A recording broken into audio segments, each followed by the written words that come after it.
Yeah, the onset stuff. So there's a new area that we've been looking to get into. I mean, we've been. It's one of these funny things that it's been happening. All the kind of virtual production, on-set visualization. It's something we've been involved in for a number of years. Kind of a little bit the periphery. We've done about 6 on-set visualization jobs over the past few years. But the technology is just exploding right now.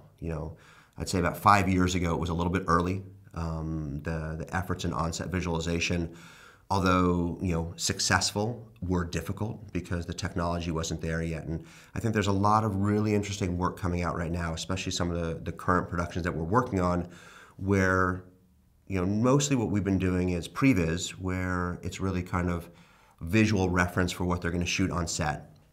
And on the post-vis side, we're able to hand assets off to a final vendor.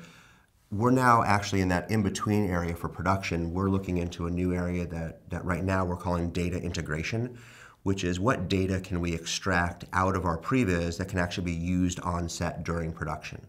So the simplest form of that is for on-set visualization, where we can pull out assets, we can pull out environments that can use for real-time on-set visualization.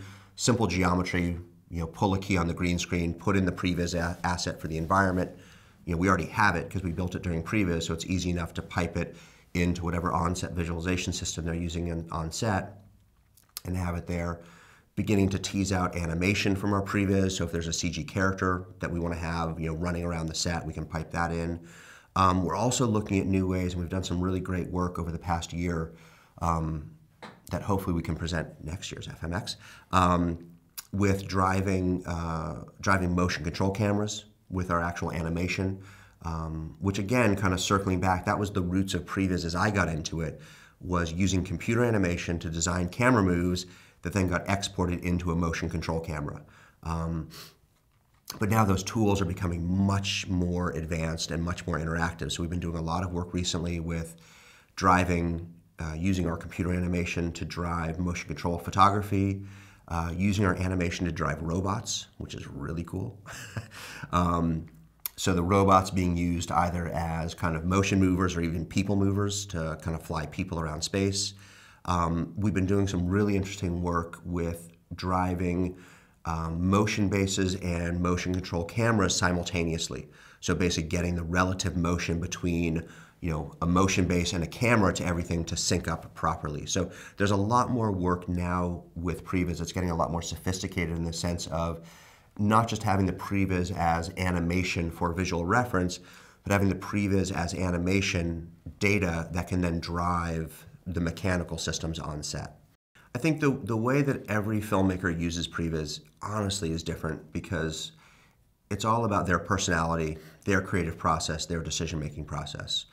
Within that, you have you're walking a fine line between kind of two precipices. One is not enough previs, and one is too much previs. So we're always on guard on our projects with the point at which the director is, or sometimes it's a visual effects supervisor. There are different people. It's not always the director who's driving the previs forward. Sometimes that can be the visual effects supervisor. But we're always kind of on guard for the point at which what we're doing is really not pushing the creative process forward, but we're really just kind of spinning our wheels over the same territory or getting into a level of detail and specificity that really shouldn't be on our plate. Like there's always that point at which you kind of say, hey, it's probably time to kind of take this away from us and go film it. And there are times when we approach the producers and say, just want to let you know that we're probably at a point where we're never going to get this any better than it is right now. We're just kind of adding more detail, refining the same shots over and over again, and it's probably time for us to move on to the next sequence. So we always do a little bit of self-policing in that respect, and take it upon ourselves to alert the production when we feel like we're not really contributing as much as we can. At the same time, there are instances in which they kind of skip over previs, or there are certain sequences that we feel would really benefit from previs that we're not having an opportunity to work on. And that's that instance where you say, okay, great, we could help out in some way. We could help just block this sequence. We could help kind of define kind of a range of motion or kind of an area within which the director can operate that would work with the set. A perfect example of that is when a production designer has designed a set, and let's just say, for example, it's a 2-walled set. And that's a great opportunity for us to go in there and not necessarily do a fully elaborate previs with all the action, the characters and the cameras, but just basically allow the director to kind of walk through the set before it's been built and see how the director can shoot it, where the camera can go, especially if it's a limited set piece, what kind of their range of motion is within that before they kind of start to look off the sides, the top or the bottom, and allow the director to essentially test the set before it gets built. And those are small things that we can do where, again, we might approach the production and say, hey, give us a couple of days and just let us essentially test the set with the director, sit them down, show them a camera, move it around a little bit, tilt it up, tilt it down, pan right, pan left. It might only take a few minutes, even a few hours to do, but at least everyone will leave that meeting knowing like, hey, great, that set works. Or if it's not going to work, everyone leaves that meeting saying, hey, great, we need to build a third wall in order to do what we need to do, but we know all that before construction has started. You know all that before it's actually been built on the set, and you know all that before everyone shows up on the day for their tech scout and realizes that they're shooting in 72 hours and they need to build a third wall. So, those are kind of the two extremes. In between that, it's really a matter of kind of gauging the director and figuring out how much information is really kind of helping them in develop their ideas, because there is that point. You don't want the director to feel locked in. You don't want the director to feel like the previs is some form of contract that they have to go execute. But at the same time, you don't want the director to walk out onto the set and not have a clear sense of direction of how they're going to shoot the sequence and what it is that they need to get in order to make, what shots they need to get in order to make a successful sequence. So there's always a little bit of a navigation in there and always a little bit of a fine line of, how many of these are really productive decisions that are being made in previs that are going to give the director the freedom and the ability to go out on set and really focus on performance. And how many of these decisions are, essentially not contributing to that. The work outside of feature films is actually getting really interesting these days. There's within the feature film world, there has always been a desire, and I think one of the ways that previs has always been very helpful is this desire to make films into these kind of fully immersive, engaging experiences. And film has really been the primary way to achieve that. I think you're seeing now an explosion of, there's a lot of VR work going on. There's a lot of renewed interest in amusement park rides, live events, other ways in which you can create fully immersive experiences that aren't cinema-based. So we've gotten involved in a handful of those. Hope to get involved in more of them in the future because frankly they're a lot of fun to work on. And what's interesting is that the creative goals are the same. The creative goals are identical to create a really engaging, kind of compelling, immersive experience. What's fascinating about them and really kind of engaging for us is that the rules for how you achieve that are completely different. You can't rely on your basic cinematic rules in creating a VR experience. So we've done a handful of previs for VR jobs at this point. All of the virtual reality projects we've been involved in have been shot live action. So these aren't animated VR experiences. These are live action VR experiences with visual effects. And it's really fascinating because the narrative rules are completely different for how you kind of draw someone through and into an experience and through an experience when you're doing it all essentially from a first-person POV and you can look in any direction at any time. And then there's a whole set of technical challenges that go along with that because how we like to really work quickly and iteratively, and how you can work quickly and iteratively within a VR environment is very different from a cinematic environment. The cinematic environment lives very kind of comfortably on your 24-inch monitor in front of you. The VR experience simply doesn't. There's kind of no way to preview it on a monitor. You really have to go through all the steps to put on the goggles or drop it onto a handset and really look around and experience it as an immersive environment. So there are all kinds of interesting challenges with that. We're also starting to get into some amusement park experiences, ride films. Again, a completely different set of kind of narrative challenges of how you engage the audience, how you create a spectacle that really is a satisfying, immersive experience at all these different scales. I mean, one scale is of the individual with the headset on, another scale is the massive dome projection where you're in a motion base.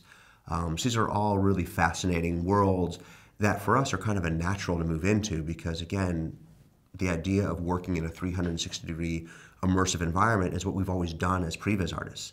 It's always come out of the other end of the pipeline as a flat shot, 1.85 aspect ratio, 2.4 aspect ratio on a screen. All we're looking at is basically a different kind of output, a different kind of medium through which to see it. Yeah, I definitely think that any of the immersive experiences, whether it's a VR headset type experience, a ride film, a live event, even a televised live event, I think those are all experiences that I think are ripe for a bit of previs work. How much? I mean, that really always becomes the question for us: is kind of how much is enough, and how much is too much. But I think all of those would really benefit from being able to sit down and kind of analyze the experience. Understand the mechanics of it, and even get into what is that experience and is it going to be effective. Essentially that prototyping idea, that testing idea. I think the big question for us is always going to be, to what level of detail? Do we need to go to the fully rendered, 3D immersive experience, or, is it enough to do the basic OpenGL blocking pass? And I think with each client, with each project, that'll be a different, there'll be a different kind of line at which we say, that seems like that's enough, or that seems like that's enough. But I do believe that with all those projects, anything that strives to be kind of engaging and immersive, these are complicated projects to set up that require a lot of interaction between kind of the creatives and the technologies and the infrastructure to support the technologies. Essentially, you're taking a film set, which is, essentially, a location, a camera crew, a lighting crew, and all the electrical and infrastructure, the talent in front of the camera, the talent behind the camera. Anytime you're bringing together all those different parties to create an experience, I think previs really benefits. And all of these, especially the dome, kind of the ride film, the amusement park rides, those are essentially film productions that are going on over and over again multiple times throughout the day. And I think that any one of those, as they strive to get more complicated and strive for a level of complexity and interactivity, that they would really benefit from a bit of previs up front. Creative management. Creative management is a big part of the job because the way that Proof approaches all these projects is we embed a team within the production. So in truth, we don't exercise a lot of control and management over the group of artists. And I think this has actually been one of the things that has been kind of a key component of our success on all these projects, is that from my perspective as kind of the creative manager behind the projects, my job is to find the right supervisor, back them up with the right team, give them the right tools to do the job, and then basically give them the responsibility and the authority to run the project as they see fit. And in terms of working with artists and working, we're talking about a, highly creative, high-level creative artists here. I think one of the things that has proven to be very successful for us is really giving those artists a tremendous amount of autonomy.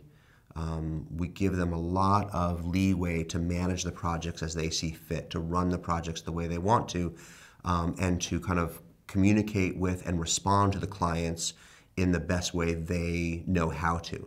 And my job is to basically stand back and talk to them on a kind of daily basis and make sure that everything's going smoothly, make sure they have the resources they need to get the job done, and essentially support them in every and any way that I know how to. But what I don't do is I don't get in between our supervisor and the client. So I let the creatives talk to the creatives, essentially. So the supervisor speaks to the director. The supervisor, so much of this communication is not literal. We're talking about the expression of ideas and feelings and moods and visuals. And there frankly aren't that many words in the English language that really work well to communicate those kinds of concepts. We don't have a language that is kind of rich in visual, kind of literal visual words. A lot of it is through metaphor, through gesture, through expression, through enthusiasm, through energy, and you have to literally be there in person. So the supervisor is there. The supervisor is the ultimate communicator in that respect, and is really essentially kind of vibing what the director is going for, because oftentimes the words don't mean very much. It's the kind of body language that might be giving you that, oh, I get what he wants. You know, he started to gesture a lot with his hands. It's a high energy kind of thing. So I can't contribute a lot if I'm not there on a daily basis. So I rely on our supervisors to really understand, you know, who the filmmakers are, what they're after, what the goals are, and what the best way to achieve them is going to be. And then my job is to basically stand back and support those teams out in the field and give them kind of everything that they need in order to get the job done. And what we ask of our artists at Proof, I mean, it's a tremendous amount. It's a huge job. They're, you know, day in and day out. Previs jobs are not a sprint. This is an endurance event. You know, we are in there day in and day out for months on end, and oftentimes we're having to travel to locations.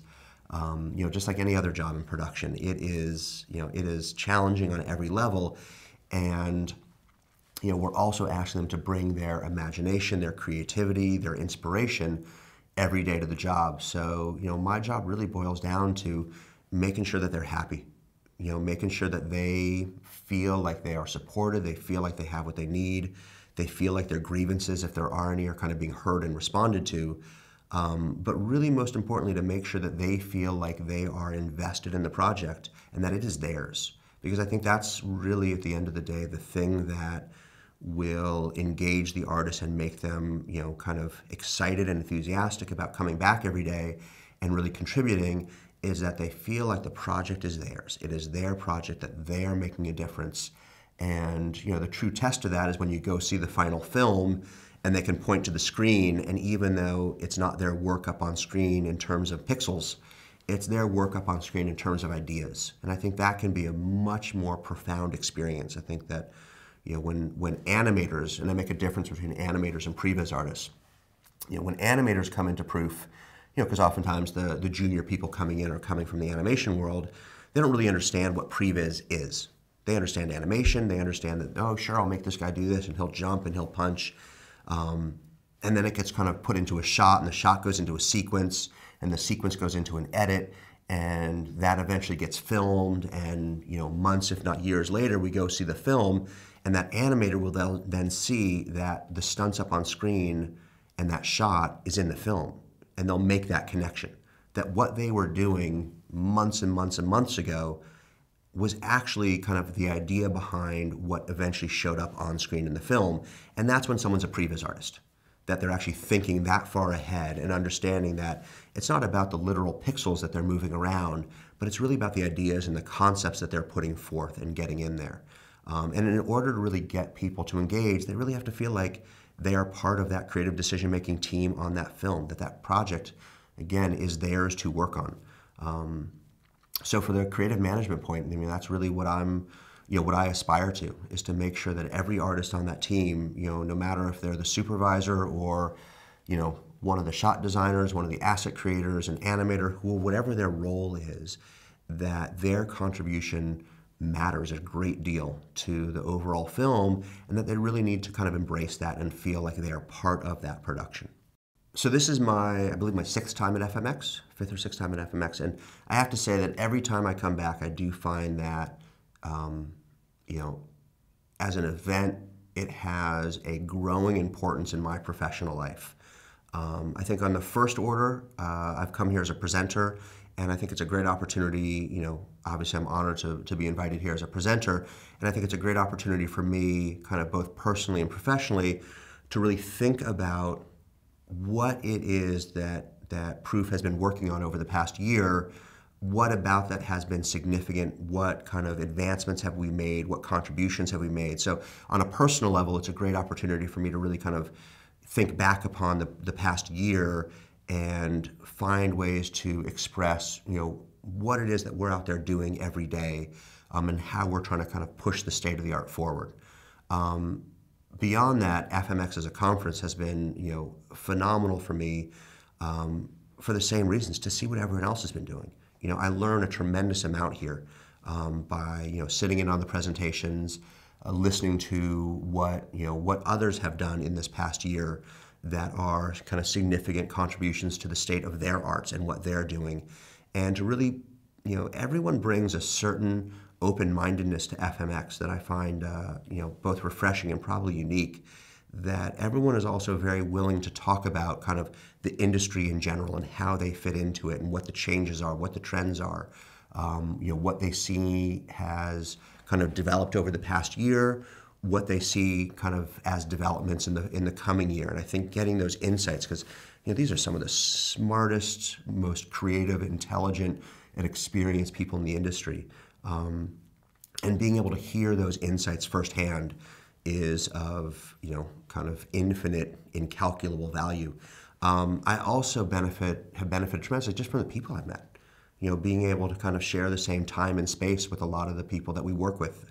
As a previs artist and as a previs vendor, even all the way through post-vis, we're embedded with the production. We know a lot of the production people. We've gotten to know a lot of the studio people. But we don't interact very often with the final visual effects vendors. Even though our work is being shipped off directly to them, there's a lot of email communication. There's obviously a lot of interaction with them. We don't directly interact. I don't directly meet many of them over the course of the production. So this is a fun time actually to kind of say, oh my God, you're the guy I've been sending all those assets to over the years, and talk to them about how they're using it and really get the inside scoop from their side of what has been helpful, what hasn't been helpful, what data they use, what data they don't use. So there's a real kind of just on that personal level, a way for me to understand in the bigger picture how we are, how our work is actually being used. I know how we intend it to be used and I know what the goal is, but it's often hard to know how it was actually used at the end of the day. So there's a great value I've gained just from being able to talk to some of the people that we have worked with on shows, but we've never worked with kind of directly.